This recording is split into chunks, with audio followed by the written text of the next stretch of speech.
Maayong hapon sa inyo tanan, magandang hapon sa inyo test diri.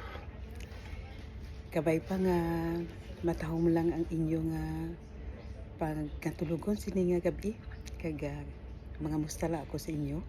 At the same time, na-share ko sa inyo kung ano katahom gid sa mahal Ginoo. He is good all the time.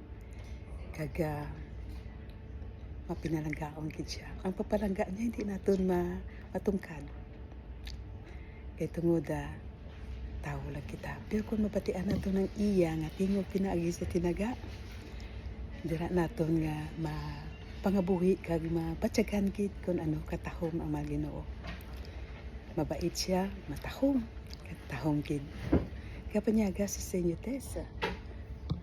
Wala pa ko kapanyaga, siguro malapit na lang ni siguro alas 3 o alas 3. So kabay pa nga may blessing ka, may panyaga ka mo. Ini nga blessing lang ni kay si Senyo Tess. Sinog panyaga, free favor sa mga Ginoo. So I miss you all. Mag-travel si Senyo Tess pabalik sa Pilipinas for the glory of God. Salamat ko sa mga Ginoo sa provision niya kag gin-allow ya ini nga bagay. Kag kabalo ako may purpose siya. Kag ang purpose siya for His glory. Katahom gid sa iya. So, I love you all. This is a short video lang from your sister Tess. I hope to see you and to hear you soon through your comments sa YouTube or Facebook. I love you all. This is Tess. And God bless you. It's all for the glory of God. God is good and He is good all the time.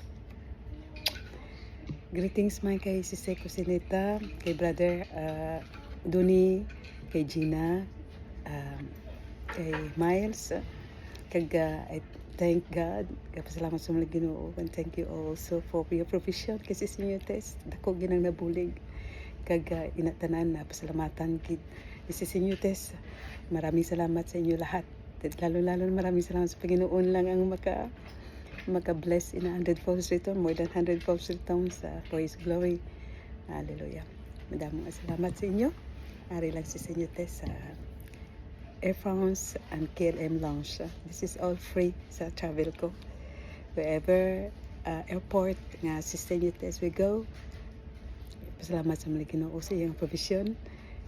Huwag ko panyaga man, I repeat it again, I don't have my lounge, but this time, praise the Lord. He heard it, and God is good all the time. I love you all. Greetings man kay Pastor Michael. Madaming salamat Pastor sa pagbisita mo doon sa bahay, sa doon nga i-change naton. Praise God. Greetings man sa matahom na